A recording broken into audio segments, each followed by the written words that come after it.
انشاءاللہ کہنا تو پیغمبروں کی سنت ہے۔ یہاں پر ایک بات کی میں توضیح کرنا ضروری سمجھتا ہوں کہ اللہ کے نبی علیہ السلام نے جو انشاءاللہ نہیں کہا، آپ سے سہو ہو گیا، تو یہ اللہ کی جانب سے تھا، اس لیے کہ اللہ کے نبی بھولتے نہیں، اللہ کے پیغمبر بھولنے سے پاک ہے۔ اللہ کے نبی کو بھلایا جاتا ہے، امت کے لیے کوئی سبب موجود ہوتا ہے۔ اللہ کے پیغمبر خود ارشاد فرماتے ہیں، تنام عینایا ولا ینام قلبی، اے لوگوں سنو سنو، میری آنکھیں تو سو جاتی ہیں لیکن میرا دل نہیں سویا کرتا۔ آئیے ذرا دیکھیں، انشاءاللہ کہنا تو پیغمبروں کی سنت ہے۔ اللہ کے نبی حضرت ابراہیم علی نبینا وعلیہ الصلوۃ والسلام اپنے فرزند حضرت اسماعیل علیہ السلام سے ارشاد فرماتے ہیں، اے میرے بیٹے، قرآن کہتا ہے، یا بنیا انی ارا فی المنام انی اذبحک فانظر ماذا تری۔ اے میرے بیٹے، میں نے خواب میں دیکھا ہے کہ میں تمہیں ذبح کر رہا ہوں، بتاؤ تمہاری کیا رائے ہے۔ میں نے خواب میں دیکھا ہے کہ میں تمہیں قربان کر رہا ہوں، راہ خدا میں ذبح کر رہا ہوں، بتاؤ تمہاری کیا رائے ہے۔ تو ذرا قربان جائیں۔ اسماعیل علیہ السلام فرماتے ہیں، یا ابت افعل ما تؤمر ستجدنی انشاءاللہ من الصابرین۔ اے میرے والد گرامی، آپ کو جس چیز کا حکم دیا گیا ہے آپ اس کو کر ڈالیں، انشاءاللہ آپ مجھے صابروں میں سے پائیں گے۔ اسماعیل علیہ السلام نے کیا جواب دیا؟ انشاءاللہ آپ مجھے صابروں میں سے پائیں گے۔ اسماعیل علیہ السلام نے انشاءاللہ کہا تو ذرا دیکھیں، وہ صابر ہو گئے۔ قرآن انہیں صابر کہہ رہا ہے، ان کی صابریت پر قرآن گواہی دے رہا ہے۔ انہیں کل بھی صابر کہا جا رہا تھا، آج بھی صابر کہا جائے گا، اور جب تک قرآن پڑھا جائے گا انہیں صابر کہا جاتا ہے۔ سبحان اللہ، سبحان اللہ۔ آئیے ذرا دیکھیں، ترمذی شریف کی حدیث پاک ہے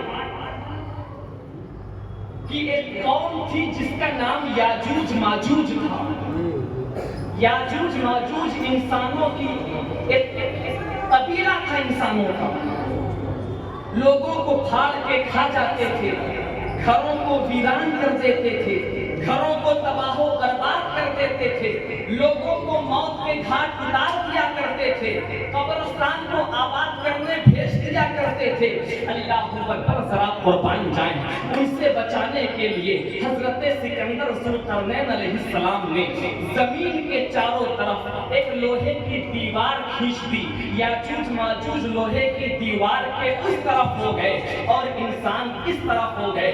اللہ اکبر، آپ ذرا دیکھتے چلیں، اب روزانہ یاجوج ماجوج آتے ہیں اور آنے کے بعد اس دیوار کو توڑنے کی کوشش کرتے ہیں، اس کو کھودنے کی کوشش کرتے ہیں۔ جب رات ہو جاتی ہے اور دیوار تھوڑی سی بچتی ہے تو وہ کہتے ہیں، چلو چلو اب کل صبح آ کر کے دیوار کو توڑیں گے اور دنیا میں چلیں گے۔ اللہ اکبر، لیکن اللہ کے فضل و کرم سے جب وہ آتے ہیں تو کیا دیکھتے ہیں کہ دیوار پھر اتنی ہی موٹی ہو جاتی ہے، بلکہ پہلے سے زیادہ مضبوط ہو جاتی ہے، پہلے سے زیادہ مستحکم ہو جاتی ہے۔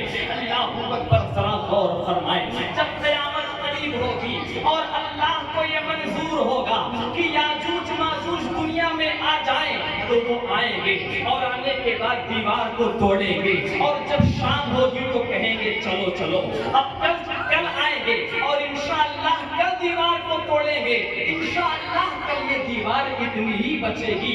ذرا قربان جائیں، انشاءاللہ کی برکت کیسے ظاہر ہوگی۔ جب وہ دوسرے دن آئیں گے تو انشاءاللہ کی برکت سے اس دیوار کو ویسی ہی پائیں گے جیسے چھوڑ کر گئے تھے۔ بتانے کا مقصد یہ ہے پیارے کہ انشاءاللہ ہر کام کے شروع میں کہنا چاہیے، اس لیے کہ انشاءاللہ کی برکت پیغمبروں کو بھی حاصل ہوتی ہے، انسانوں کو بھی حاصل ہوتی ہے، یہاں تک کہ یاجوج ماجوج کو بھی حاصل ہوتی ہے۔ آئیے ذرا دیکھیں، بڑی تیزی کے ساتھ میں آگے بڑھ رہا ہوں۔ ہمیں ہر کام انشاءاللہ کہنا چاہیے. انشاءاللہ کا مطلب ہوتا ہے اگر اللہ نے چاہا تو. اللہ قادر مطلق ہے. انسان کے اختیار میں تھوڑی بڑی چیزیں ہیں. ان اللہ علی کل شیء قدیر تو اللہ کی ذات ہے. ہمیں ہر کام کے شروع میں انشاءاللہ ضرور کہنا چاہیے. مثال کے طور پہ ہمیں ممبئی جانا ہے اور وہاں سے آنا ہے تو ہمیں کہنا چاہیے کہ انشاءاللہ میں ممبئی جاؤں گا اور وہاں سے آؤں گا. تو اللہ کے فضل سے امید ہے کہ آپ کا سفر کامیاب ہوگا. آپ کو اپنے بیٹے کی شادی کرنا ہے, ولیمہ کرنا ہے, کوئی پروگرام کرنا ہے تو آپ کہیں کہ انشاءاللہ میں اپنے بیٹے کی شادی کروں گا, انشاءاللہ میں ولیمہ کروں گا. اللہ کے فضل سے امید ہے کہ آپ جس کام کے شروع میں انشاءاللہ کہیں گے وہ کام پورا ہو جائے گا. اور بہت سے لوگ انشاءاللہ کو بہت چھوٹا سمجھتے ہیں. وہ کہتے ہیں انشاءاللہ چھوٹی موٹی چیز ہے. علماء فرماتے ہیں کسی بھی نیکی کو چھوٹا سمجھ کے نہ چھوڑو اور کسی بھی گناہ کو چھوٹا سمجھ کے نہ کرو. آئیے ذرا دیکھیں بخاری شریف حضرت سلیمان علیہ السلام, بخاری شریف کی حدیث پاک ہے. اللہ کے نبی ارشاد فرماتے ہیں کہ ایک مرتبہ حضرت سلیمان علیہ السلام نے ارشاد فرمایا کہ میں اپنی تمام بیویوں کے پاس جاؤں گا اور جانے کے بعد سب سے جمع کروں گا اور جو بیٹا پیدا ہوگا اس کو راہ خدا کا مجاہد بنا دوں گا, اللہ کی راہ میں جہاد کرنے کے لیے بھیج دوں گا. روایتیں بتاتی ہیں کہ حضرت سلیمان علیہ السلام کی 90 بیویاں تھیں. 90 بیویوں کے آپ مالک تھے. آپ نے فرمایا کہ میں انشاءاللہ اپنی تمام بیویوں کے پاس جاؤں گا اور جانے کے بعد میں ہمشتری کروں گا اور جو بیٹا پیدا ہوگا اسے خدا کی راہ میں جہاد کرنے کے لیے بھیج دوں گا.